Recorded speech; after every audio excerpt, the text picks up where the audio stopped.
আসসালামু আলাইকুম, welcome back to my village view blog channel. আজকে আমি আপনাদেরকে দেখাবো শীতকালীন সবজির রেসিপি। শীতের প্রায় শেষের দিকে আমরা এই রেসিপিটি তৈরি করতেছি। প্রিয় গায়াস, দেখতে পাচ্ছেন যে আমরা অনেকগুলো সবজি নিয়েছি। তার মধ্যে হলো লাউ নিয়েছি, ফুলকপি নিয়েছি, মিষ্টি কুমড়া নিয়েছি, সিম নিয়েছি, পেঁপে নিয়েছি, দেশি গোল আলু নিয়েছি। তো আমরা এই সবজিগুলো ভালো করে সুন্দর পানি দিয়ে ভালো করে ধুয়ে নিব, একদম পরিষ্কার করে নিব।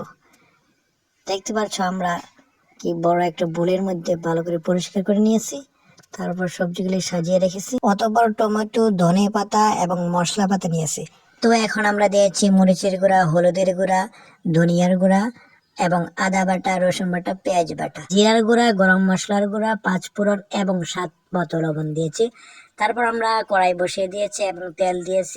তেল গরম হলে কুচি পেঁয়াজ দিব। তারপর আস্তে আস্তে নাড়া দিব, আস্তে নাড়তে থাকবো।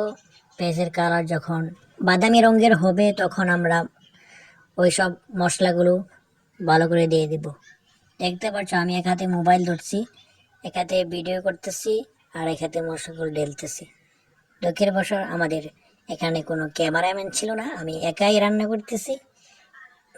সেই জন্য একটু কষ্ট হচ্ছে, ভালো করে ভিডিও ধারণ করতে পারছি না।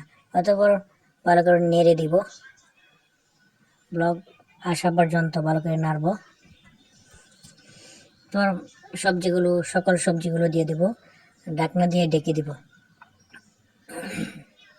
উপর থেকে নিচে উঠায় ভালো করে ঢেকে দিব। অতঃপর 6 মিনিট পর আবার খুলবো, আবার ভালো করে উপর থেকে নিচে নাড়িয়ে দিব, যাতে করে সবগুলো সবজি ভালো করে সিদ্ধ হয়।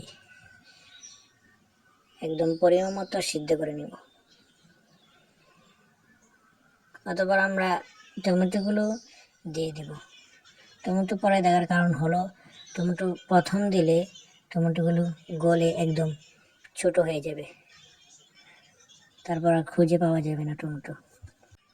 অথবা চাউমিনের মধ্যে আমরা আবার নতুন করে দিয়ে দিচ্ছি পাঁচফোড়ন এবং গরম মশলার গুঁড়া। একদম অল্প অল্প করে ভালো করে একদম চোটের দিকে ছড়িয়ে দেব, যাতে মশলাগুলো সব সবজির ভিতরে একদম ঢুকে পড়ে।